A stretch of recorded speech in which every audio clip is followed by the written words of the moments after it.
अस्सलाम वालेकुम, मैं हूं शाहजेब खानजादा। चेयरमैन पीटीआई इमरान खान की सियासी और कानूनी मुश्किलात बढ़ती चली जा रही हैं और वो खुद भी इस खदशे का इजहार कर रहे हैं कि उन्हें गिरफ्तार किया जा सकता है और साथ ही मुतालबा भी कर रहे हैं कि अगर उन्हें गिरफ्तार किया जाए तो लोगों को एक बार फिर बाहर निकलना चाहिए। इमरान खान ने कल सोशल मीडिया पर खिताब करते हुए कहा कि हुक्मरान इत्तेहाद परेशान है कि इमरान खान कहीं वापस ना आ जाए और इनकी ख्वाहिश है कि किसी तरह मुझे जेल में डाल दिया जाए। इनका ख्याल है कि ये जेल में जाएगा तो सब चुप हो जाएंगे। आपको किसी सूरत घरों में डर कर बैठना नहीं चाहिए। इस हवाले से ताज़ा तरीन पेशरफ्त ये हुई है कि इमरान खान को 9 मई के वाक़यात में मजीद मुकदमात में नामजद कर दिया गया है। ज़राए के मुताबिक चेयरमैन पीटीआई को दहशतगर्दी एक्ट के तहत 6 मुकदमात में नामजद किया गया है। उनमें फैसलाबाद और रावलपिंडी में दर्ज 2 मुकदमात, जबकि गुजरावाला और मियावाली में दर्ज 1 मुकदमा शामिल है। ज़राए के मुताबिक चेयरमैन पीटीआई को 9 मई के वाक़यात में मुलविस मुल्ज़िमान के बयानात की रोशनी में नामजद किया गया है और तमाम मुकदमात थानों के पुलिस अफसरान की मुद्दत में दर्ज किए गए हैं। इसके अलावा JIT को तमाम मुकदमात में तफ्तीश करने का हुक्म भी दे दिया गया है। इसके अलावा वज़ीर आज़म शहबाज शरीफ के मुशीर और इस्तेकाम पाकिस्तान पार्टी के रहनुमा ओन चौधरी ने तहरीक इंसाफ पर पाबंदी के लिए सुप्रीम कोर्ट से रुजू कर लिया है। ओन चौधरी ने पीटीआई पर पाबंदी के लिए सुप्रीम कोर्ट में पटिशन दायर कर दी है, जिसमें रियासत और मुल्की इदारों के खिलाफ सरगर्मियों की बुनियाद पर पीटीआई पर पाबंदी की इस्तदा की गई है। और चौधरी ने अपनी दरख्वास्त में वज़ीर दिफा ख्वाजा आसिफ का chief justice of Pakistan उमरता Bandial के नाम 24 मार्च को लिखा गया खत भी शामिल किया है, जिसमें ख्वाजा आसिफ ने लिखा था कि इमरान खान ने मुसल्लह अफवाज के आला अफसरान पर संगीन इल्ज़ामात लगाए हैं, लिहाजा इस मामले को आप अदलिया की सरबराह की हैसियत से ज़ेर गौर लाएँ। एक तरफ ओन चौधरी ये दरख्वास्त लेकर सुप्रीम कोर्ट गए हैं तो दूसरी तरफ इस्तेकाम पाकिस्तान पार्टी के सदर अलीम खान का दावा है कि अगले हफ्ते 10 दिन में आप बहुत सारे लोगों को इस्तेकाम पाकिस्तान पार्टी में आता देखेंगे। जबकि दूसरी तरफ गुज़िश्ता कुछ अरसे से मुसलसल ये खबरें आ रही हैं कि परवेज़ खटक या तो इस्तेकाम पाकिस्तान पार्टी में शामिल हो सकते हैं या फिर सूबे में अपनी एक अलग पार्टी भी बना सकते हैं। इन सियासी और कानूनी चैलेंजेस के अलावा इमरान खान को 2 मज़ीद बड़े कानूनी चैलेंजेस का सामना है। उनमें से एक 190 मिलियन पाउंड की मुबैना करप्शन का केस है, जिसमें बराह रास्त इमरान खान पर इल्ज़ाम लग रहा है, जबकि दूसरा अहम तरीन केस तोशा खाना का है, जिसमें बराह रास्त इमरान खान को खतरा हो सकता है। हुकूमत की जानिब से नैब कवानीन में हालिया तरामीम के बाद मुसलसल ये अफवाहें गर्दिश कर रही हैं कि इमरान खान को नैब केसेस में गिरफ्तार किया जा सकता है, लेकिन उमर चीमा की द न्यूज़ में शाया होने वाली खबर के मुताबिक ऐसा होना आसान नहीं है। खबर में लिखा है अगरचे जल्दबाजी में नैब ऑर्डिनेंस में तरामीम से इमरान खान और उनकी अहलिया को गिरफ्तार करने के हुकूमती इरादे का इशारा मिलता है, लेकिन नैब हुकाम का कहना है कि कानून का इतलाक मेरिट पर हो तो दोनों की गिरफ्तारी मुश्किल साबित हो सकती है। अगरचे ज़ेर समात मुकदमात में पहले इमरान खान ताबुन नहीं कर रहे थे, लेकिन बाद में जब भी तफ्तीशकारों की जानिब से उन्हें तलब किया गया तो वो पेश होते रहे, लिहाजा अदम पेशी को वजह बनाकर उन्हें गिरफ्तार नहीं किया जा सकता है। खबर के मुताबिक ज़राए का कहना है कि इमरान खान न सिर्फ तहकीकात में शामिल हो गए हैं बल्कि खुद को बचाने के लिए इल्ज़ाम दूसरे के सर पर डाल देते हैं। दूसरी तरफ उनकी अहलिया बुशरा बीबी इस मामले को हक और बातिल की जंग करार देकर कहती हैं कि वो और उनके शरीके हयात कामयाब होंगे। तोशा खाना केस में इमरान खान ने नैब के रूबरू मौक़िफ़ इख्तियार किया है कि बैरून मुल्क से मिलने वाले तहाइफ की मालियत के तयन के मामले में वो शामिल नहीं थे, बल्कि ये काम उनके मिलिट्री सेक्रेटरी ने किया था। लिहाजा इमरान खान की दलील है कि तोहफे की मालियत का दुरुस्त तयन ना होने की सूरत में जवाब दे उनके मिलिट्री सेक्रेटरी हैं। इमरान खान ये भी कहते हैं कि अगर मिलिट्री सेक्रेटरी ये कहे कि उसने इमरान खान के दबाव में आकर ऐसा किया तो उससे कहा जाए कि ये बात मेरे सामने आकर कहे। बरतानिया के नेशनल क्राइम एजेंसी के हवाले से केस में इमरान खान ने कहा कि NCA और प्रॉपर्टी टाइकून के दरमियान तय पाने वाले मुआहदे की रोशनी में 190 मिलियन पाउंड्स वापस भेजे गए। अगर हुकूमत को कोई एतराज़ है तो वो उस अकाउंट से फंड्स को दूसरे अकाउंट में मुंतकिल कर सकती है। जब उनसे पूछा गया कि इस बात की मंजूरी काबीना से लेने की क्या ज़रूरत थी तो इस पर इमरान खान ने लाइल्मी का इज़हार करते हुए कहा कि उन्हें ऐसा करने की एडवाइस दी गई थी तो उन्होंने ऐसा कर दिया, लेकिन अगर ये इकदाम गैर कानूनी है तो ये पूरी काबीना का फैसला था, इसलिए पूरी काबीना को कसूरवार समझना चाहिए, ना कि सिर्फ मुझ अकेले को कसूरवार समझना चाहिए। जब नैब ने काबीना अरकान को तलब किया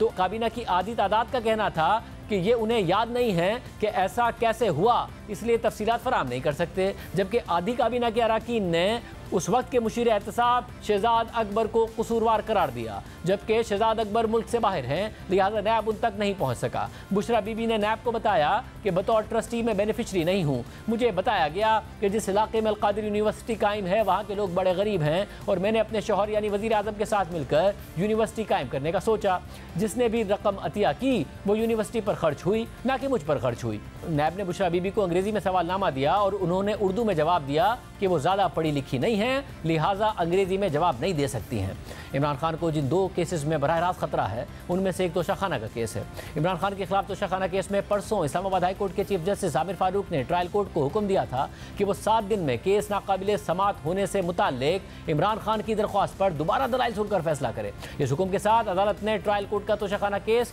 काबिले समात करार देने का पिछला फैसला कलअदम करार दिया था। इस्लामाबाद हाई कोर्ट के हुक्म के बाद ट्रायल कोर्ट में तोशाखाना केस की समात हुई, लेकिन इमरान खान और उनके वकील ख्वाजा हारिस की गैरहाजिरी के बायस समात आगे नहीं बढ़ सकी। ट्रायल कोर्ट के जज हुमायूं दिलावर ने आज इमरान खान को सुबह 8 बजे तलब किया था, मगर वो अदालत नहीं आए, जिसके बाद समात में वक्फा दिया गया और वक्फे के बाद समात शुरू हुई तो इमरान खान की हाजिरी से इस्तिस्ना की दरख्वास्त दायर कर दी गई, जिसे अदालत ने मंजूर कर लिया और समात कल तक मुलतवी करते हुए इमरान खान को ज़ाती हैसियत में तलब कर लिया है। अब बात यह भी है कि आज ही इमरान खान ने तोशाखाना केस वापस ट्रायल कोर्ट को भिजवाने से मुताल्लिक इस्लामाबाद हाई कोर्ट के चीफ जस्टिस आमिर फारूक का फैसला सुप्रीम कोर्ट में चैलेंज कर दिया है, जिस पर नंबर भी लगा दिया गया है। इमरान खान की दरख्वास्त में मौक़िफ़ इख्तियार किया गया है कि ट्रायल कोर्ट के जज ने इमरान खान पर दौरान हिरासत फर्द जुर्म आयद की। इस्लामाबाद हाई कोर्ट का तोशाखाना केस वापस उसी जज को भेजना बदनीयती है। सारी सूरत हाल पर बात करेंगे, मामला कहाँ जा रहे हैं। सीनियर साफ़ी तज़कियाकार सलीम साफ़ी साहब और आसमा शिराजी साहब हमारे साथ मौजूद हैं। आप दोनों का बहुत शुक्रिया।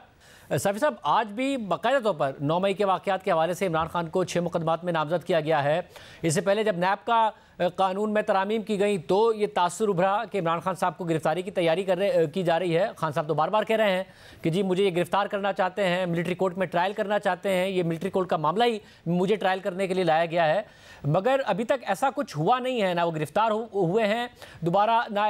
मिलिट्री कोर्ट तक मामला उनका गया है। तो क्या हुकूमत को या रियासत को समझ नहीं आ रहा है कि इमरान खान साहब को डील कैसे करना है? वो प्रेशर बढ़ाते हैं फिर बैक ऑफ कर लेते हैं, या फिर बाकायदा मंसूबा तैयार है और उस पर अमल दरामद करने के लिए आहिस्ता आहिस्ता आगे बढ़ा जा रहा है? शाहजेब, हुकूमत तो खैर इस वक्त उसका चूँकि चल चलाव है तो वो अपने पॉलिटिकल मसाइल में उलझी हुई है, लेकिन जहाँ तक रियासत का मामला है तो रियासत पहले दिन से 2 चीज़ों पे यकसू है, और वो इंफॉर्मेशन की बुनियाद पे यकसू है और शवाहिद की बुनियाद पे यकसू है। एक ये कि ये एक मुनज़्ज़म मनसूबा था फ़ौज को डिमोरलाइज़ करने का या फ़ौज को डिवाइड करने का, और दूसरा ये कि ये इसको बैरूनी सपोर्ट और बैरूनी शह भी हासिल थी। तो उसके लिए ज़ाहिरी बात है कि एक मामला जो आपको कन्विंस कर सके वो कुछ उसके लिए कुछ और चाहिए होता है, और दूसरा ये कि आप उसको फिर अदालत में प्रूव कर सके तो उसके लिए दूसरी तरह का मवाद चाहिए होता है। आप देखिए कि इदारे को कन्विंस करने के लिए तो इतना मवाद था कि जब कोर कमांडर्स मीटिंग में उसको पेश किया गया, या फिर फॉर्मेशन कमांडर्स मीटिंग में उसको पेश किया गया, या फिर cabinet committee and national security में उसको पेश किया गया, तो उस पर बिल्कुल मुकम्मल यकसुई और यकजहती और बग़ैर किसी इख्तलाफ के ये राय कायम हुई, जिसका इजहार ISPR के प्रेस रिलीज़ में किया गया कि एक सियासी ग्रोह के ने वो कुछ किया जो कि 75 सालों में दुश्मन भी नहीं कर सका था। तो इससे आप अंदाज़ा लगा सकते हैं कि उधर इस मामले में तो यकसुई है, लेकिन ज़ाहिर है कि जो लोग बराह रास्त उस वक़्त नज़र आए थे, आपने देखा होगा कि उनमें तो जो हाथ आए हैं उनको गिरफ़्तार किया गया है। वो बेशक एक्स आर्मी चीफ की नवासी है, वो बेशक किसी दूसरी VIP शख्सियत की रिश्तेदार है, या वो ख़ुद VIP शख्सियत है, या रिटायर्ड लोग हैं, लेकिन ज़ाहिरी बात है कि इमरान ख़ान साहब के ख़िलाफ़ उस केस के लिए कि जब शवाहिद भी उसको उस अदालत में उसकी बुनियाद पे प्रूव कर सकें तो उनको इकट्ठा किया जा रहा है। इसलिए बाकायदा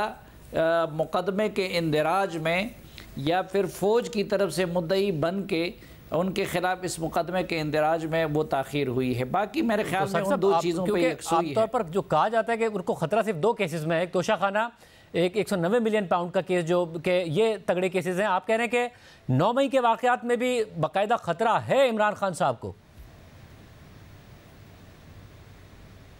जी बिल्कुल, मैं समझता हूँ कि 9 मई के उसमें बाकायदा ख़तरा इसलिए है कि अब तो उनकी पार्टी के बहुत सारे लोग ये कह चुके हैं कि वो एक मुनज़्ज़म मंसूबा था। इमरान खान साहब ये कहते हैं कि मैं तो उस दिन पुलिस की तहवील में था और इसलिए इससे मेरा कोई ताल्लुक़ नहीं हो सकता, लेकिन दूसरी तरफ रियासती इदारों का नैरेटिव ये है कि भाई ये माहौल भी आपने बनाया था, और उस वक़्त जो लोग, जिन लोगों ने ये काम किया है, वो सब के सब आपकी पार्टी के लोग थे, तो अल्टीमेट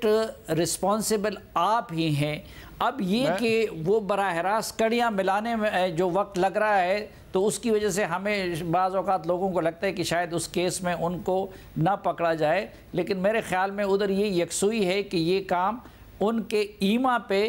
और मुनज़्ज़म प्लानिंग के तहत और बैरूनी क़ुव्वतों की शह से हुआ है। इसलिए फ़ौजी सपों में गम और गुस्सा भी है। अलबत्ता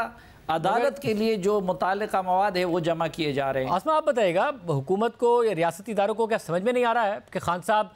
को किस तरीके से इस सारे के सारे मामले में डील करना है? ख्वाहिश ज़रूर है मगर कोई प्लान नहीं है, या आपको लग रहा है कि चीज़ें मुश्किल होने जा रही हैं? एक प्लान है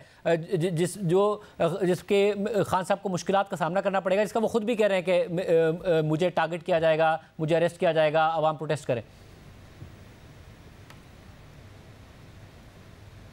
देखिए शाहजेब, जो 9 मई के बाद के मामलात हैं उसमें तो सूरत हाल ज़ाहिर है कि अक्सर तब्दील है। इमरान खान साहब तो बहुत पहले से ये बात कर रहे हैं कि वो गिरफ्तार कर लिए जाएंगे, और फिर जिस तरह से उन्होंने अभी कहा है कि हेलीकॉप्टर को हिट करना था और कोई पता नहीं मिसाइल था या रॉकेट लॉन्चर था जो कि किया जाना था, फिर वो कहते हैं उन पर 3 हमले हुए हैं, एक हमला तो ज़ाहिर है कि हमने देखा है। तो बहुत सारी ऐसी चीज़ें हैं जो कि इमरान खान साहब प्री एम्प्ट करते हैं और फिर उसको उसके ऊपर अपना पूरा बनाते हैं। तो बिल्कुल वो बात तो पहले दिन से कह रहे हैं कि वो गिरफ्तार, उनके जितने भी उनके ऊपर मुकदमात हैं वो सबके सब पोटेंशियल मुकदमात हैं। और अगर आप माजी में देखें तो बहुत सारे सियासतदान जो हैं वो हवाई मुकदमात पे भी गिरफ्तार हो चुके हैं। इसमें बहुत सारे, मसलन आप अगर केसेस देखते हैं मुख्तलिफ, पहली जो 3 रोज़ की बात होती थी उस ज़माने में जब इमरान खान साहब खुद वज़ीर आज़म थे, तो उस वक्त भी उनकी ख्वाहिश के ऊपर लोगों को गिरफ्तार किया गया था, लेकिन इस वक्त तक अभी तक उनकी गिरफ्तारी अमल में नहीं आ सकी है या नहीं लाई गई है।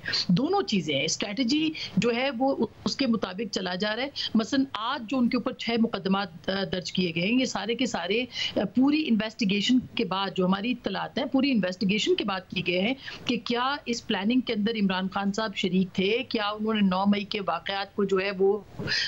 उसमें लोगों को इंस्टिगेट किया था, क्या उसके अंदर प्रॉपर मनसूबाबंदी शामिल थी, कौन कौन से लोग थे जो जिनको के हिदायत दी गई थी। इत्तलात यही है कि उनके बाद जो है वो सबूत, जो कि फिर पहले एक दफ़ा पहले कहा भी जा चुका है कि नाकाबिले तरदीद शवाहिद इसके ऊपर मौजूद है, तो हमें इस बात पे उम्मीद होनी चाहिए कि कोई गलत चीज़ नहीं होनी चाहिए। जैसे माजी में सियासी इंतकाम होता रहा है सियासतदानों के साथ, इस तरह का कोई सियासी इंतकाम इमरान खान साहब के साथ नहीं होना चाहिए। लेकिन जो इस वक्त हालात और वाक़यात हैं, और ख़ास करके 9 मई के बाद, ये भी ज़रूरी है कि एहतसाब किया जाए, ये भी ज़रूरी है कि देखा जाए कि दहशतगर्दी जो है वो क्यों सियासत के अंदर, ये तशद्दुद का अंसर कैसे आया, ये मनसूबाबंदी किस तरह से आई, और 9 मई के वाक़यात जो है वो बाकायदा मनसूबाबंदी नजर आते हैं। लेकिन जहाँ तक तोशा खाना का केस का मामला है, ये जो अमेंडमेंट्स आई हैं, ये अमेंडमेंट्स पूरी तरह से इस बात की गम्माजी कर रही है कि वादा माफ गवाह या सुल्तानी गवाह का जो तस्वुर वापस लाया गया है, फिर इसी तरह से जो मुख्तलिफ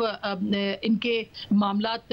उसके अंदर जो मुख्तलिफ जो 30 दिन का रखा गया, 15 दिन के बाद के जिस्मानी रिमांड या फिर जेल के अंदर रखा जा सकेगा या हिरासत में रखा जा सकेगा, तो इससे ऐसे लगता है कि इमरान खान साहब की गिरफ्तारी अमल में आ सकती है। साफी साहब, मगर अब अलीम खान साहब कह रहे हैं कि हमारी पार्टी में हफ्ता 10 दिन में आपको बड़ी बड़ी शमूलियतें नजर आएंगी। परवेज़ खटक साहब खामोश हैं, मगर उनके हवाले से खबरें आती रहती हैं। अभी तक खैबर पख्तूनख्वा में कुछ ऐसा हुआ नहीं है। परवेज़ खटक साहब और तहरीक इंसाफ आमने सामने ज़रूर हैं। क्या परवेज़ खटक साहब के पास कोई प्लान नहीं है या कुछ होने वाला है जो नज़र आएगा?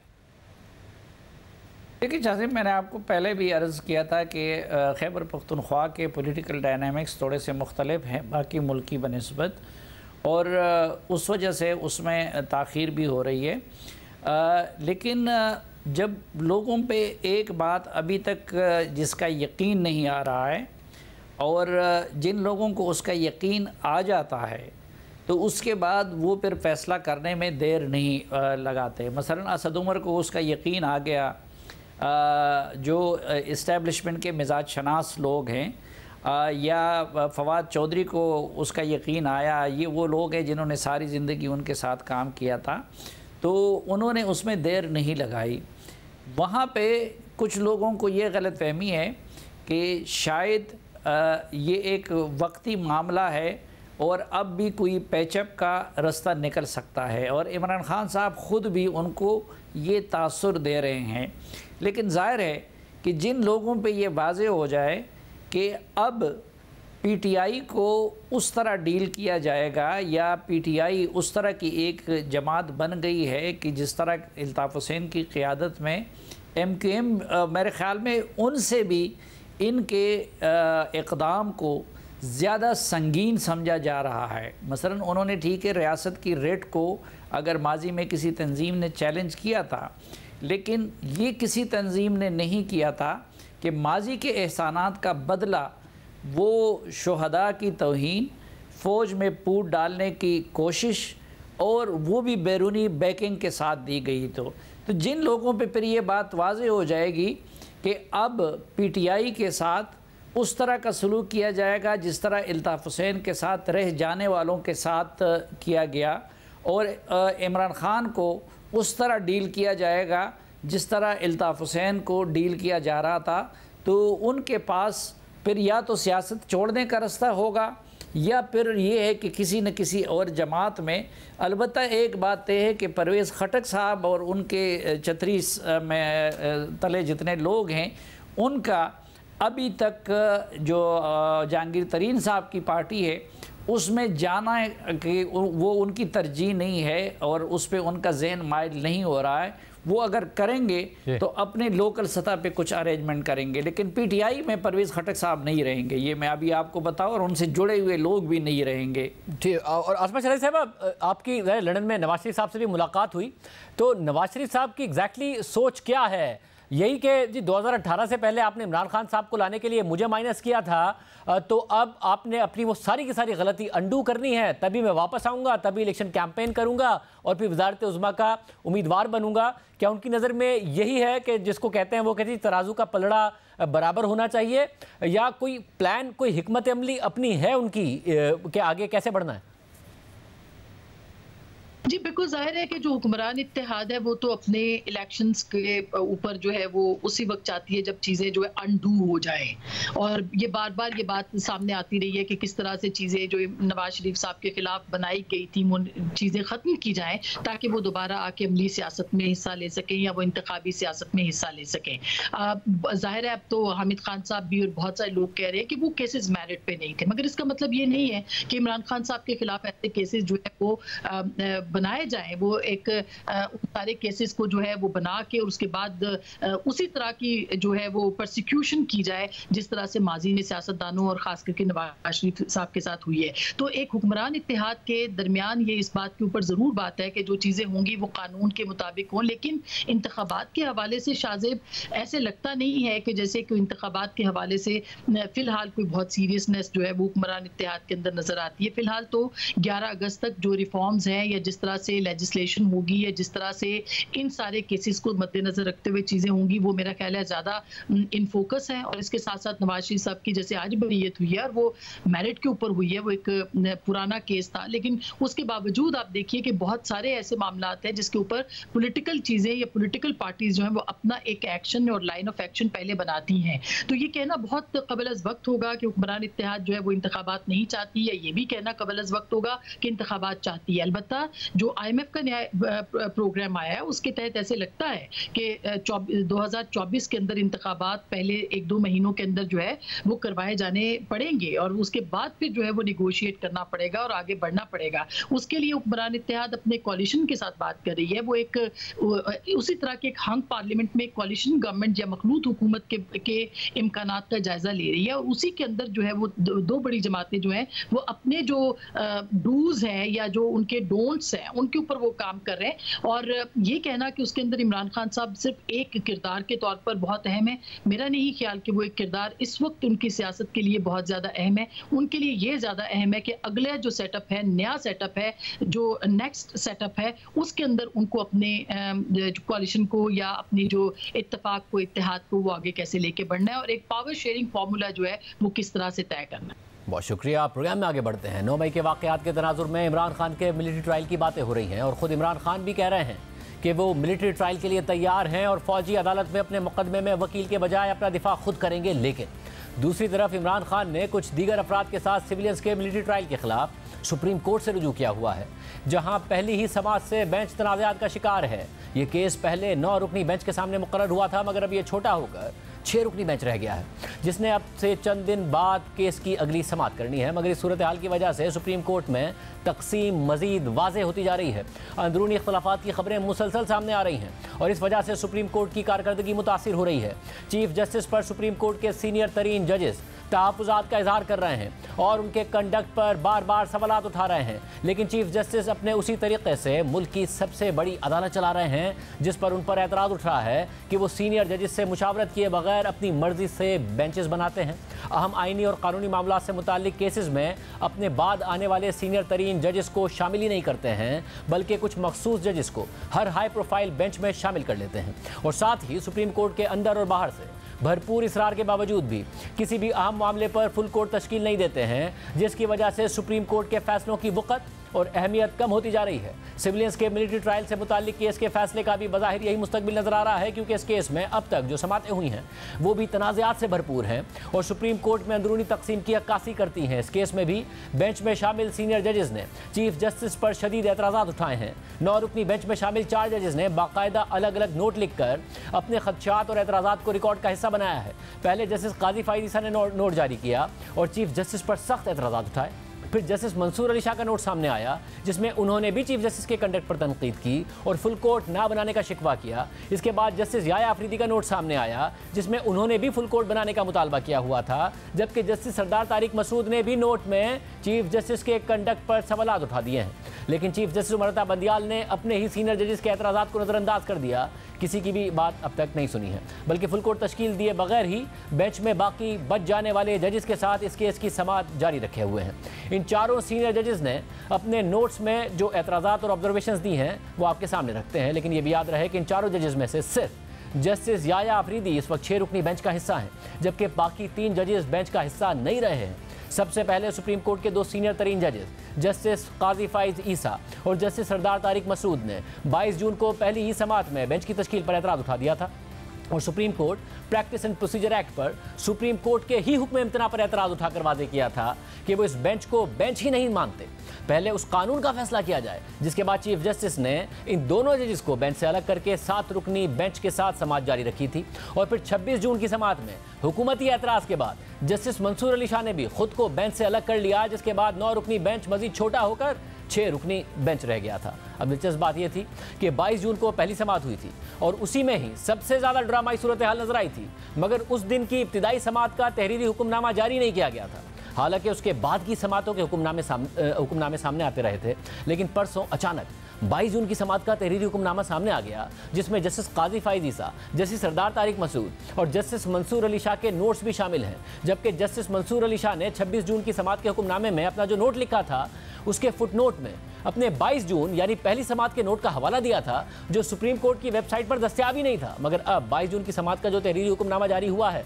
उसमें ये नोट भी शामिल है। 22 जून के हुक्मनामे में शामिल ये तीनों ही नोट्स इंतहाई अहम हैं, जिनमें वाज़े तौर पर चीफ जस्टिस के कंडक्ट पर सवालात उठाए गए हैं। जस्टिस मंसूर अली शाह ने 22 जून की समाअत के अपने नोट में लिखा है कि मैं इस बेंच में तहफ़्फ़ुज़ात के साथ बैठा, जिन्हें मैं दरख्वास्तों की पहली समाअत के बिल्कुल आगाज़ में ही रिकॉर्ड पर लाना चाहता हूँ। इंतहाई एहतराम के साथ ये कहना चाहता हूँ कि माजी करीब में बेंचेस की तश्कील के लिए मुतवातिर एक मखसूस पैटर्न रहा है और फुल कोर्ट बनाने के लिए हिचकिचाहट का मुजाहरा किया गया है, बल्कि चंद मुअज़्ज़िज़ जजेस के स्पेशल बेंचेस बनाए गए और ये मफाद आमा के उन अहम तरीन केसेस में किया गया जो पाकिस्तानी शहरियों के बुनियादी हुकूक समेत उनकी सियासी, समाजी और मुआशी ज़िंदगी पर दूररस नताइज रखते हैं। फुल कोर्ट की अदम तश्कील से इस अदालत की अथॉरिटी और फैसलों की कानूनी हैसियत बुरी तरह मुतासिर हुई है। सिविलियंस के फौजी ट्रायल के मुकदमे की आईनी अहमियत और मुमकिना असरात तकाजा करते हैं कि इस पर आला पाई की अदालती जाँच पड़ताल हो। अवामी अहमियत के मुकदमात में तमाम जजों की मुख्तलिफुल ख्याल राय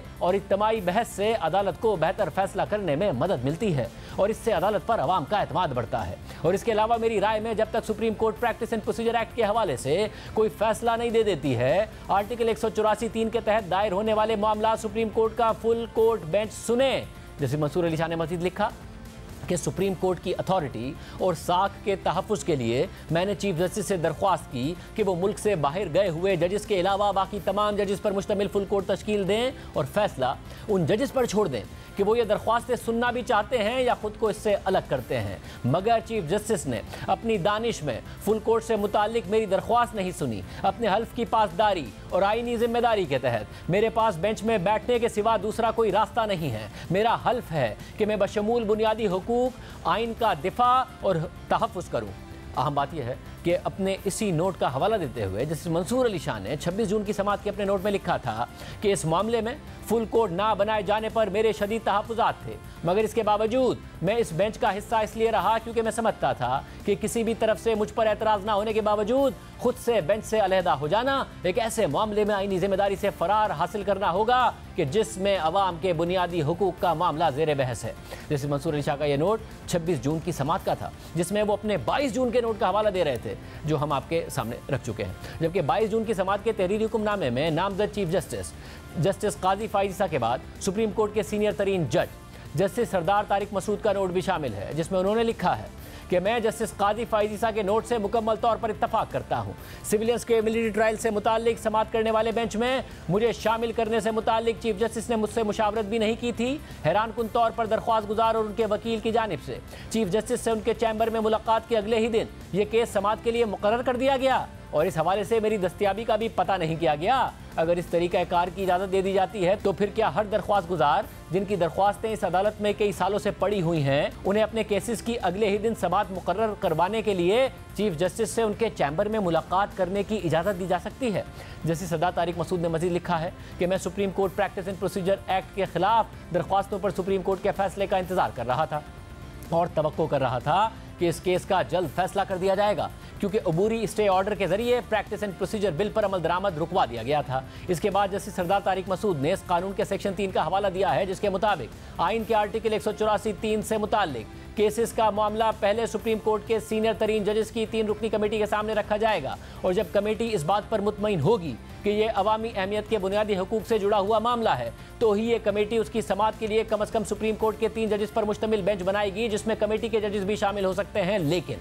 लेकिन मौजूदा मामला उस कमेटी को नहीं भिजवाया गया जिसका मैं खुद भी हिस्सा हूँ। सिर्फ ये फ़र्ज़ करके नहीं भिजवाया गया कि supreme court practice and procedure act कलअदम हो जाएगा, उसकी शिक 3 में बयान किए गए तरीक़ेकार को नज़रअंदाज कर दिया गया। जस्टिस सरदार तारिक मसूद ने मज़ीद लिखा है कि जब इस एक्ट पर स्टे ऑर्डर दिया गया था तो मैं उसके हतमी फैसले से पहले किसी भी बेंच में बैठने से हिचकिचा रहा था, लेकिन क्योंकि मैं एक ऐसे बेंच की सरबराही कर रहा था जिसके पास रोज़ाना पाकिस्तानी शहरियों के 30 से 35 क्रिमिनल केसेस मुकर्रर होते थे, ये लोग जेलों में थे और अपनी सज़ाओं के खिलाफ फैसलों का इंतज़ार कर रहे थे, इस वजह से मैंने ये काम जारी रखा और साथ ही चीफ जस्टिस से दरख्वास्त भी की कि वो जल्द प्रैक्टिस एंड प्रोसीजर एक्ट के खिलाफ दरख्वास्तों को निपटा दें। जस्टिस सरदार तारिक मसूद ने अपनी सरबराही में 2 रुकनी बेंच के एक और केस का हवाला देकर लिखा है, उन्होंने ये तवक्को करके उस केस को 1 महीने से ज़ायद अरसे के लिए मुलतवी कर दिया था ताकि उस वक्त तक practice and procedure act case का फैसला हो जाएगा। जस्टिस सरदार तारिक मसूद के नोट के मुताबिक ये 4 पटिशन्स उन अफराद ने दायर की हैं जो ना तो गिरफ्तार हैं और ना ही 9 मई के वाक़यात से मुतालिक ट्रायल का सामना कर रहे हैं, जबकि जिन अफराद की बात की जा रही है उन्होंने पब्लिक प्रॉपर्टी, मुसल्लह अफवाज की प्रॉपर्टी और ममनुआ इलाकों पर हमला किया है और नुकसान पहुँचाया है। अगर किसी कानून को चैलेंज किया जाता है तो यह आमतौर पर आइन के आर्टिकल 199 के तहत हाई कोर्ट में होता है, लेकिन मज़कूरा दरख्वास्तें आर्टिकल 184(3) के तहत सुप्रीम कोर्ट में दायर की गई, जो सिर्फ अवामी अहमियत के बुनियादी हुकूक के लिए हो सकती हैं। जस्टिस सरदार तारिक मसूद ने यह भी लिखा है कि यह वाज़े कर दूं कि मैंने बेंच में बैठने से मुआज़रत नहीं की है, ताहम मेरा उस ऑर्डर पर दस्तखत करने का सवाल ही नहीं बनता कि जिसमें यह बताया गया है कि नया बेंच तश्कील दिया जाएगा, क्योंकि मेरा मौक़िफ़ तो यह था कि यह पटिशन्स उस वक्त सुनी जा सकती हैं जब supreme court practice and procedure act के खिलाफ दरख्वास्तों पर फैसला हो जाए। जस्टिस सरदार तारिक मसूद का ये नोट है जिसमें उन्होंने जस्टिस काजी फाइज ईसा के नोट का हवाला दिया है, जिसमें जस्टिस काजी फाइज ईसा ने बराह रास्त चीफ जस्टिस उमरता बंदियाल के दौर से मुताल्लिक संगीन सवालात उठाए हैं। जस्टिस काजी फाइज ईसा के नोट के मुताबिक 21 जून 2023 को तकरीबन 8 बजे मुझे मेरी रिहाइश गाह पर सप्लीमेंट्री कॉज लिस्ट मौसूल हुई, जिसमें जाहिर किया गया था कि 9 जजेस पर मुश्तमिल एक लार्जर बेंच तश्कील दिया गया है, जिसमें मुझे भी शामिल कर लिया गया है और 4 आईनी दरख्वास्तों की समाअत के लिए 22 जून को दिन 11:45 का वक्त मुकर्रर किया गया, यानी दरख्वास्तों को पढ़ने के लिए मुनासिब मौका ही नहीं दिया गया। जस्टिस काजी फाइज ईसा के मुताबिक यह बेंच मेरे और अगले सीनियर फाजिल जज जस्टिस सरदार तारिक मसूद के साथ मुशावरत के बगैर बनाया गया है। और ये बात भी गौर तलब है कि जो आईनी दरख्वास्त सबसे पहले यानी 25 मई को दायर की गई थी वो आखिर में लगाई गई और उनके बाद बतदरीज आने वाली दरख्वास्तें भी बाद में लगाई गई, लेकिन सबसे आखिर में आने वाली दरख्वास्त जो 20 जून 2023 को दायर की गई थी उसको तरजीह भी दी गई और तरतीब में पहला नंबर भी दे दिया गया। जैसे काजी फ़ाइज़ा के नोट के मुताबिक अदालत उज़्मा में ये रिवाज रहा है कि बेंच की तश्कील और दीगर उमूर में सीनियर जज से मशवरा लिया जाता था और इसी तरीक़ाकार के मुताबिक पिछले चीफ जस्टिस गुलजार अहमद चलते रहे और मुतवातर जस्टिस उमरता बंदियाल से न सिर्फ मुशावरत करते थे बल्कि तकरीबन हर आईनी और अहम मुकदमे में बेंच की सरबराही की जिम्मेदारी उनको देते थे या उन्हें बेंच का हिस्सा जरूर बनाते थे। लेकिन जब से जस्टिस उमरता बंदियाल ने चीफ जस्टिस का ओहदा संभाला है तो उन्होंने इस रिवायत को ही तर्क कर दिया है और न सिर्फ मुझसे बल्कि अगले सीनियर जज जस्टिस सरदार तारिक मसूद से भी मुशावरत किए बगैर तमाम जरूरी मामलात अपनी ही मर्जी से या अपने पसंदीदा अहलकारों के जरिए चलाते हैं। जस्टिस काजी फ़ाइज़ा की नोट के मुताबिक बाकी जजों की हैसियत का अंदाज़ा इस बात से लगाया जा सकता है कि अपने दौर में एक बार भी फुल कोर्ट यानी तमाम जजेस की मीटिंग नहीं बुलाई गई। जैसे काजी फ़ाइज़ा के नोट के मुताबिक इस बात की निशानदही ज़रूरी है कि मौजूदा आईनी दरख्वास्तों से मिलते जुलते उमूर 26 मुकदमात में भी अदालत उज़्मा के सामने पहले से दायर शुदा हैं। ये मुकदमात पेशावर हाई कोर्ट के 17 अक्टूबर 2019 के फैसले के खिलाफ दायर किए गए थे जिसमें कहा गया था कि कैद खाने और उनके मुताल्लिक़ कवानीन आइन से मुतसादिम हैं। इस फैसले के खिलाफ हुकूमत ने अपील दायर की थी जब मौजूदा दरख्वास्त गुजार यानी इमरान खान वज़ीर आज़म की हैसियत से वफाकी हुकूमत के सरबराह थे।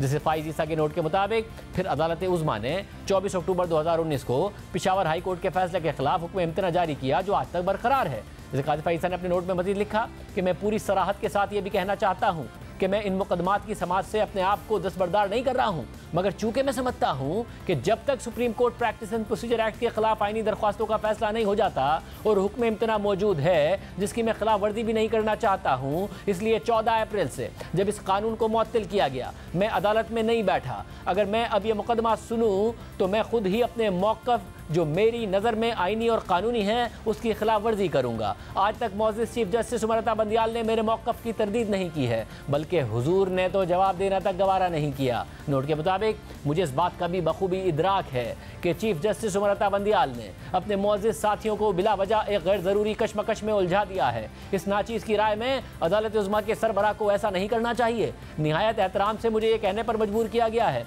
कि अदालत उज़्मा जैसा आईनी इदारा किसी फ़र्द वाहिद की मर्जी से नहीं चल सकता। अदालत उज़्मा के जजों का गुलदस्ता उस वक्त इंसाफ मुहैया कर सकेगा जब किसी भी फरीक को यह शक ना हो कि उसके मुकदमे में एक मखसूस फैसला देने के लिए एक खुसूसी बेंच तश्कील दिया गया या बगैर किसी माकूल वजह के उसे जल्द समाअत के लिए मुकर्रर किया गया या उसकी समाअत मौखर की गई। 22 जून की समाअत के ये 3 तहरीरी नोट हैं जिनमें 3 सीनियर तरीन जजेस जिनमें से 2 जजेस ने मुस्तकबिल में चीफ जस्टिस भी बनना है, उन्होंने मौजूदा चीफ जस्टिस के सुप्रीम कोर्ट चलाने के तरीक़ाकार पर सवालात उठाए हैं। जबकि 26 जून को सुप्रीम कोर्ट की 23 जून की समाअत का तहरीरी हुक्मनामा जारी हुआ तो उसमें मुस्तकबिल के एक और चीफ जस्टिस और बेंच के रुकन जस्टिस याया आफरीदी का नोट भी शामिल था जिसमें उन्होंने भी फुल कोर्ट बनाने का मामला उठाया था। जस्टिस याया आफरीदी ने अपने नोट में लिखा कि मौजूदा चार्ज सियासी मंजरनामे में जहां मौजूदा हुकूमत की मुद्दत ख़त्म होने के करीब है और कौम नए इंतखाबात के लिए तैयार हो रही है तो ऐसे में मौजूदा बेंच की तश्कील के खिलाफ सियासी तहफ़्फ़ुज़ात समझ में आते हैं, मगर जो बात सबसे ज़्यादा संजीदा है और जिसे नज़रअंदाज नहीं किया जा सकता है वो बेंच के अराकीन की जानिब से बेंच की तश्कील से मुताल्लिक तहरीरी एतराज़ात हैं। इस बारे में सुप्रीम कोर्ट के सीनियर तरीन जज जस्टिस काजी फ़ाइज़ा अपने एतराज़ात तहरीरी शक्ल में रिकॉर्ड करा चुके हैं और अब ये एतराज़ात अवाम की दस्तरस में हैं। इसलिए मौजूदा बेंच की तश्कील का मामला फौरी तवज्जो और मोहतरम चीफ जस्टिस की जानिब से दोबारा गौर किए जाने का तकाजा करता है ताकि अवाम के निज़ाम इंसाफ पर एतमाद को ठेस न पहुँचे। जस्टिस याया आफरीदी ने मजीद लिखा कि मैं किसी भी तरह सीनियर तरीन जज के तहरीरी नोट में बयान की गई वजूहात से इत्तफाक या उनकी तौसीक नहीं कर रहा हूँ, लेकिन कोई अगर सीनियर तरीन जज के एतराज़ात से इत्तफाक ना भी करता हो तो भी ये बात मुनासिब इक़दामात लेने का तकाजा करती है ताकि अदालत के अंदर हम आहंगी रहे, इदारे की साख बरकरार रहे और अवाम का अदालत पर एतमाद बहाल रहे। लिहाजा मेरे ख्याल में मौजूदा दरख्वास्तों की समाअत के लिए फुल कोर्ट तश्कील दिया जाना इस हवाले से पहला मुनासिब कदम हो सकता है। जैसे याया आफरीदी के नोट के मुताबिक इस तरह का कोई इकदाम उठाए बगैर मौजूदा बेंच कोई फैसला जारी करेगा तो उस फैसले को वो अहमियत नहीं मिलेगी जिसका वो हक रखता है। इसलिए मैं चीफ जस्टिस से दरख्वास्त करता हूँ कि मौजूदा बेंच की दोबारा तश्कील पर गौर करें और ये दरख्वास्तें फुल कोर्ट को भिजवा दें। अब ये इंतहाई गैर मामूली सूरत हाल है। सुप्रीम कोर्ट के सीनियर तरीन जजेस चीफ जस्टिस पर यह तनकीद कर रहे हैं, एतराज़ उठा रहे हैं कि वो अदालती उमूर सिर्फ अपनी मर्जी से चला रहे हैं, मुशावरत नहीं करते हैं, मर्जी के बेंचेस बनाते हैं, जजेस की राय को अहमियत नहीं देते हैं और अहम तरीन मामलात पर भी फुल कोर्ट बनाने से हिचकिचाते हैं, बल्कि मखसूस जजेस के सामने इंतहाई अहम तरीन केसेस मुकर्रर करते हैं। जबकि सबसे अहम बात यह है कि सुप्रीम कोर्ट के इन अंदरूनी तनाज़ात की वजह से सुप्रीम कोर्ट की कारकर्दगी भी मुतासिर हो रही है। केसेस का डेडलॉक बढ़ता जा रहा है, तारीख की बुलंद तरीन सतह पर पहुंच गया है। और इसकी वजह यह भी है कि चीफ जस्टिस ने उन केसेस को भी सुप्रीम कोर्ट में समाअत के लिए मुकर्रर किया जो हाई कोर्ट में ज़ेर समाअत थे। और उसमें सबसे बड़ी मिसाल पंजाब और खैबर पख्तूनख्वा में इलेक्शन की तारीख से मुताल्लिक केस है, जिस पर लाहौर हाई कोर्ट और पेशावर हाई कोर्ट में अलग से समातें हो रही थी, मगर सुप्रीम कोर्ट ने 184(3) के तहत खुद भी समाअत मुकर्रर कर दी और यूं हाई कोर्ट में समाअत रुक गई, मगर उसके बावजूद इलेक्शन नहीं हो सके हैं। नैब तरामीम का केस भी इस्लामाबाद हाई कोर्ट में ज़ेर समाअत था, लेकिन इसके बावजूद चीफ जस्टिस उमरता बंदियाल ने इमरान खान की पटिशन पर सुप्रीम कोर्ट में भी ये केस मुकर्रर कर दिया और 46 से ज़ायद समातें की, लेकिन अभी तक इस केस का फैसला सामने नहीं आया है। जबकि केसेस के बैकलॉग के हवाले से सहाफ़ी असनाद मलिक की खबर में लिखा है कि सुप्रीम कोर्ट में ज़ेर इल्तवा केसेस की तादाद पाकिस्तान बनने के बाद से अब तक की सबसे बड़ी हद को छू चुकी है। 30 जून तक के आदाद-ओ-शुमार के मुताबिक सुप्रीम कोर्ट में ज़ेर इल्तवा केसेस की तादाद 54,965 हो गई है और ये इम्कान है कि इस तादाद में मज़ीद इजाफा हो सकता है, क्योंकि गर्मियों की छुट्टियों की वजह से ज़्यादातर जजेस केसेस ही नहीं सुन रहे हैं। जब मौजूदा चीफ जस्टिस उमरता बंदियाल ने 2 फरवरी 2022 में ओहदा संभाला था तो उस वक्त ज़ेर इल्तवा केसेस की तादाद 53,964 थी, लेकिन कई महीनों से 2 जजेस की कमी के बावजूद उनके एक साल में 2000 केसेस कब हो गए थे। रवां साल 25 फरवरी को सुप्रीम कोर्ट की प्रेस रिलीज के मुताबिक सुप्रीम कोर्ट के ज़ेर इल्तवा केसेस की तादाद 54,735 से कम होकर 52,450 रह गई थी, जो अब बढ़कर 54,965 हो गई है। यानी आम साइलिन के ज़ेर इल्तवा केसेस बढ़ते जा रहे हैं, जबकि supreme court high profile cases में उलझी हुई है। आपस में इख्तलाफात हैं जजेस के, जिनमें से फिलहाल सबसे अहम केस सिविलियंस के मिलिट्री ट्रायल से मुताल्लिक है, जिसकी अगली समाअत जुलाई के दूसरे हफ्ते तक मुलतवी करते हुए चीफ जस्टिस ने ईद से पहले आखिरी समाअत में कहा था कि ईद के बाद के पहले हफ्ते में बताएंगे कि केस की समाअत कब होगी, लेकिन अभी तक केस की समाअत मुकर्रर नहीं की गई है। इस सवाल से बात करेंगे सुप्रीम कोर्ट को कवर करने वाले सीनियर सहाफ़ी हसनत मलिक हमारे साथ मौजूद हैं। हसनत मलिक साहब, बहुत शुक्रिया मैं शो में ज्वाइन करने के लिए। जाहिर है जस्टिस उमरता बंदियाल की रिटायरमेंट का वक्त करीब आ रहा है, उनकी लेगेसी के हवाले से बात होती है कि उनके दौर में अदालत में तकसीम बहुत ज़्यादा बढ़ गई, वो फुल कोर्ट नहीं बनाने को तैयार हुए, फुल कोर्ट मीटिंग के हवाले से उन पर एतराज़ात उठते रहे कि नहीं हो रहा, सुप्रीम जुडिशल काउंसिल के मामलात हों, जुडिशल कमीशन के मामलात हों, बहुत तनकीद होती रही। एक बैकलॉग का मामला था उनकी लेगेसी के हवाले से, वो भी बढ़ गया है आपकी खबर के मुताबिक। क्या कहीं ना कहीं वो सोच रहे हैं कि इतने एतराज़ात आ गए, इतने नोट्स आ गए जजिस के, तो फुल कोर्ट बना दें या फिर कम से कम जो प्रैक्टिस एंड प्रोसीजर एक्ट है उसी का फैसला कर दें जल्द? जी शाज़ेब, अब वो सारी चीज़ें वो आप कहें कि टाइम गुजर चुका है, अब नहीं, अब फुल कोर्ट बन भी जाए तो उसका उस तरह फ़ायदा नहीं होगा। ये फुल कोर्ट अगर बना होता आर्टिकल 95 के प्रोसेस में शुरू में, जब साबिक वज़ीर-ए-आज़म इमरान खान के ख़िलाफ़ नो कॉन्फिडेंस मोशन के प्रोसेस को कंप्लीट करने के लिए पटिशन सुप्रीम कोर्ट बार की आई थी, फिर 63A का मामला था, फिर कासिम सूरी की रूलिंग के बाद दोस्त मदारी की रूलिंग का मामला था, वहाँ भी कहा गया कि फुल कोर्ट बनाए। इसके अलावा कई ऐसे ओकेजन आए, इवन जस्टिस मंसूर अली शाह ने अपने नोट में 9 ऐसे केसेस का हवाला दिया जो उनकी टेन्योर में आए जिसमें फुल कोर्ट बनना चाहिए था लेकिन उन्होंने नहीं बनाया और स्पेशल बेंच में मखसूस जजेस को बिठा के फैसला किया। अब वो कोई जस्टिस दें भी मौजूदा चीफ जस्टिस, तो आगे से मेरा ख्याल है कि कोई जो दूसरी साइड है वो अब इस मूड नहीं है कि वो कोई इसको इस तरीके से रिस्पांस दे। उनका भी अब बज़ाहिर यही लग रहा है कि जो कुछ जिस तरह आपने पूरे टेन्योर में चलाया, अब अगला महीना डेढ़ भी आप अब उसी तरह चलाएं। अब इसका कोई फ़ायदा नहीं है, बहुत ज़्यादा नुकसान सुप्रीम कोर्ट का हो गया है। और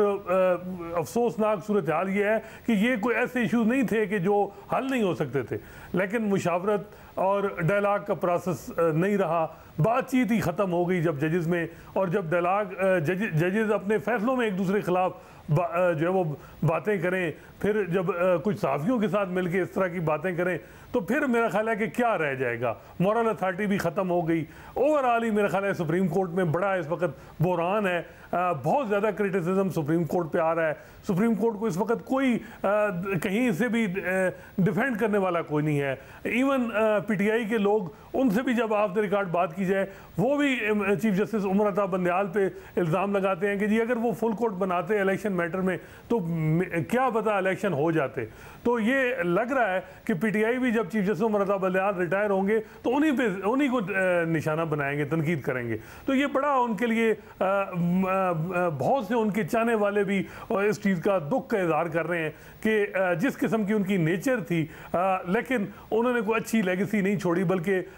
साकिब निसार, गुलजार अहमद से ज़्यादा उनके दौर में कंट्रोवर्सीज रही, बहुत ज़्यादा क्रिटिसिज्म रहा। जजेस जो है उन्हें एक दूसरे के खिलाफ बहुत ज़्यादा बोले। सिर्फ जस्टिस काजी फाइसा नहीं है, और भी जजेस हैं, 6 जजेस जिन्होंने असल में ये क्या हुआ कि जो जैसे काजी फाइसा साहब के साथ जो हुआ और जो उनके साथ बर्ताव रहा, उनकी अहलिया के साथ बर्ताव रहा, उनसे जो मामला थे, उसके बाद ये क्या हुआ कि जो बाकी जजेस थे, नज़र आया कि बहुत सारे, और वो जजेस हैं जो जैसे मंसूर अली शाह हों, जैसे याया अफरीदी साहब हों, जैसे अतर मिनल्ला हों, जैसे सरदार तारिक मसूद हों, जैसे मंदू खेल, ये वो जजेस हैं जो समझे जाते हैं कि जी जो आइन की और पार्लियामेंट की सुप्रीमेसी पे बिलीव करते हैं। वो सारे जजेस भी क्यों ऐसा है कि नोट लिख के चीफ जस्टिस को बता रहे हैं कि आपका कंडक्ट ठीक नहीं है, आपको किस तरीके से आगे बढ़ना चाहिए, किस तरीके से इस केस को आगे लेकर चलना चाहिए? जी बिल्कुल, ये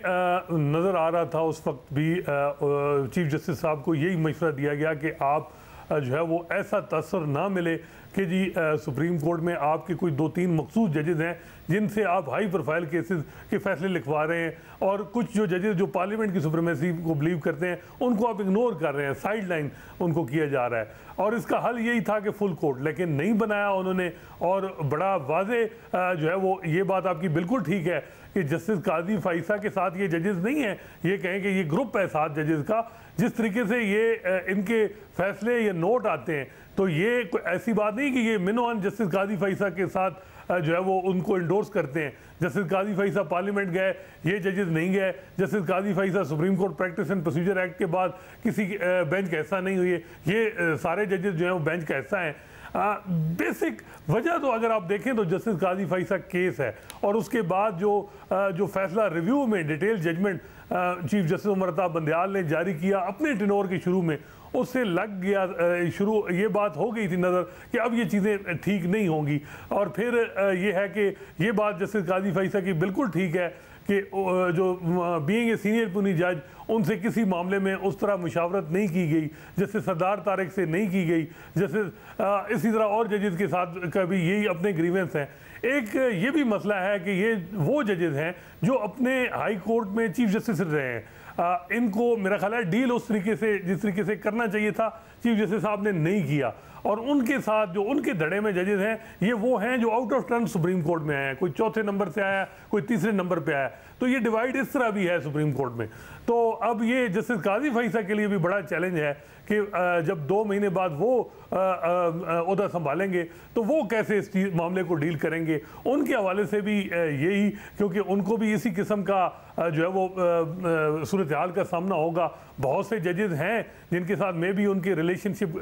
कॉर्डियल ना हो, तो उनको वो क्या बेंचेस में बिठाएंगे या उनको भी इसी तरह जिस तरह मौजूदा चीफ जस्टिस ने इग्नोर किया वो करेंगे। तो ये मेरा ख्याल है कि ओवरऑल सुप्रीम कोर्ट में इस वक्त पूरा एक क्राइसिस है, और ये लग रहा है कि 2 महीने इसी तरह ही चीज़ें चलेंगी। 2 महीने के बाद देखें अब फिर क्या चीज़ें बेहतर होंगी या इसी तरह चलेंगी। बहुत शुक्रिया अरशद मलिक साहब, तफसीलात बता रहे थे। एक अफसोसनाक सूरत हाल नज़र आती है। जस्टिस उमर अता बंदयाल के बतौर चीफ जस्टिस रिटायर होंगे तो उनकी लेगेसी के हवाले से एक मुतनाज़ लेगेसी नज़र आ रही है। प्रोग्राम में ब्रेक शामिल करते हुए बात करेंगे। पाकिस्तान और IMF के दरमियान $3 अरब के स्टाफ लेवल मुआहदे के बाद स्टॉक मार्केट में तेज़ी नजर आ रही है और 100 इंडेक्स आज 14 माह के बाद 44,000 पॉइंट्स की सतह अबूर कर गया है। आज इंडेक्स में 626 पॉइंट्स का इजाफा देखा गया। IMF का एग्जीक्यूटिव बोर्ड 12 जुलाई को पाकिस्तान को कर्ज प्रोग्राम का मामला देखेगा, जबकि स्टाफ लेवल मुआहदे के बाद से ही पाकिस्तान के बैनुल-अक़वामी बॉन्ड्स की कदर में भी मुसलसल बेहतरी देखी गई है। जबकि अब से कुछ देर पहले जारी किए गए अदाद-ओ-शुमार के मुताबिक गुज़िश्ता हफ्ते स्टेट बैंक के ज़र मुबादला के ज़खायर में मजीद $39 करोड़ का इजाफा हो गया है और वो $4.5 अरब पर पहुँच गए हैं। इस हवाले से बात करेंगे माहिर मईशत मोहम्मद सुहेल साहब हमारे साथ मौजूद। मोहम्मद सुहेल साहब, बहुत शुक्रिया मुझे ज्वाइन करने के लिए। ज़ाहिर स्टॉक मार्केट में तेज़ी है, 14 माह के बाद 44,000 पॉइंट से ऊपर गई है। क्या जो गैर यकीनी थी वो मुकम्मल तौर पर ख़त्म हो गई, कंसर्न्स मुकम्मल तौर पर ख़त्म हो गए, या मार्केट इतना ज़्यादा अंडर वैल्यूड थी कि रिस्पॉन्ड कर रही है IMF से स्टाफ लेवल मुआहदे के साथ, मगर खदशात अभी भी मौजूद हैं, कंसर्न्स अभी भी मौजूद हैं? देखिए, शॉर्ट टर्म में तो काफ़ी हद तक खदशात ख़त्म हो गए हैं। मीडियम टर्म में 6-12 महीने के बाद क्या होगा वो ज़रूर है, मगर ये IMF का मुआहदा बड़ा प्लेजेंट सरप्राइज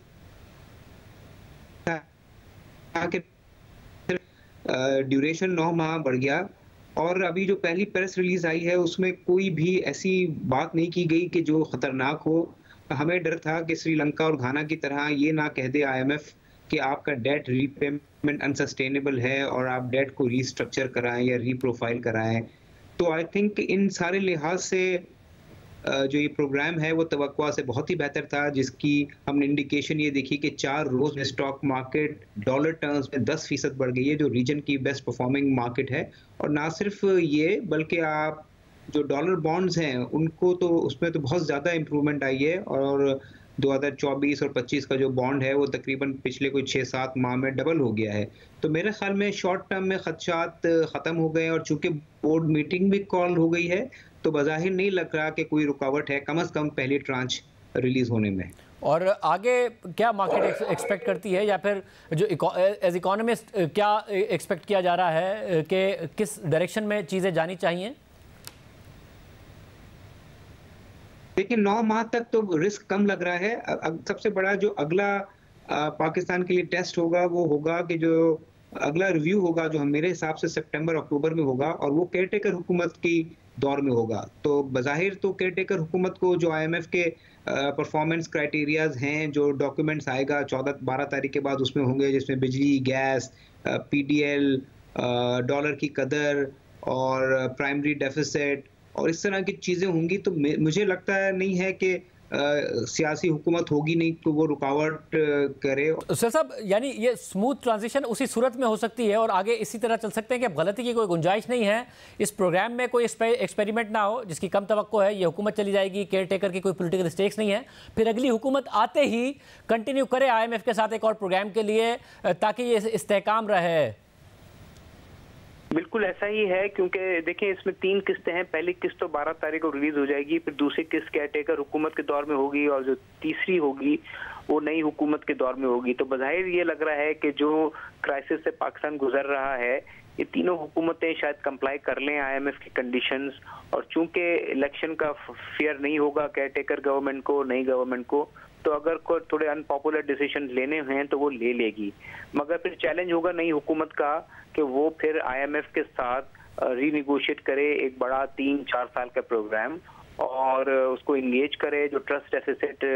का इशू है उसको रिजॉल्व करे। तो मेरे ख्याल में पाकिस्तान इस क्राइसिस से निकल सकता है, मगर सारी जो रिस्पॉन्सिबिलिटी होगी वो फिर आने वाली नई हुकूमत पर होगी। अच्छा, मगर 22% की शरह सूद और ज़ाहिर आईएमएफ की बड़ी सख्त शराइत हैं। ये जो 1% का इजाफा किया वो भी वज़ीर ख़जाना ने हमारे प्रोग्राम में बताया कि उनके डिमांड पर ही किया गया आईएमएफ के। तो इन्वेस्टमेंट होना, मुआशी तरक्की होना ये मुमकिन हो सकेगा, या आपको लगता है कि मीडियम टर्म में बेस इफेक्ट किक इन करेगा, इन्फ्लेशन नीचे आएगी, ये इंटरेस्ट रेट्स भी नीचे आ रहे होंगे तो स्टेबिलिटी और फिर ग्रोथ की तरफ जा सकते हैं? नहीं, अगर ये 6-8 महीने इस प्रोग्राम को अगर ये तीनों हुकूमत कंप्लाई कर लें और गुजार लें तो मुझे तो बहुत उम्मीद है कि अगले साल के शुरू में या मार्च में 2024 के बहुत तेजी से महंगाई भी कम होगी जो होना शुरू हो गई है और इंटरेस्ट रेट भी कम होगा। हमने श्रीलंका में भी यही देखा कि सितंबर अक्टूबर में 70% था और अभी वहाँ जो है इन्फ्लेशन कोई 15-20% हो गया, जिसकी वजह से इंटरेस्ट रेट भी वहाँ बहुत कम हो गया है। तो मेरे ख्याल में अगर पाकिस्तान रिजर्व की पोजीशन को मेंटेन करता है और आईएमएफ के टारगेट्स को पूरा करता है और ये स्टैंड बाई का शॉर्ट टर्म प्रोग्राम पूरा करता है तो 2024 के शुरू में इंटरेस्ट रेट भी कम हो सकता है और इन्वेस्टर्स कॉन्फिडेंस भी दोबारा बेहतर हो जाएगा और इन्वेस्टमेंट जो आप कह रहे हैं नहीं हो रही है इंटरेस्ट रेट हाई होने की वजह से, वो भी शुरू हो सकती है। बहुत शुक्रिया मोहसिन साहब की, उसको आपने सुनी। आज के प्रोग्राम में इतना ही, इजाज़त दीजिए, अल्लाह हाफ़िज़।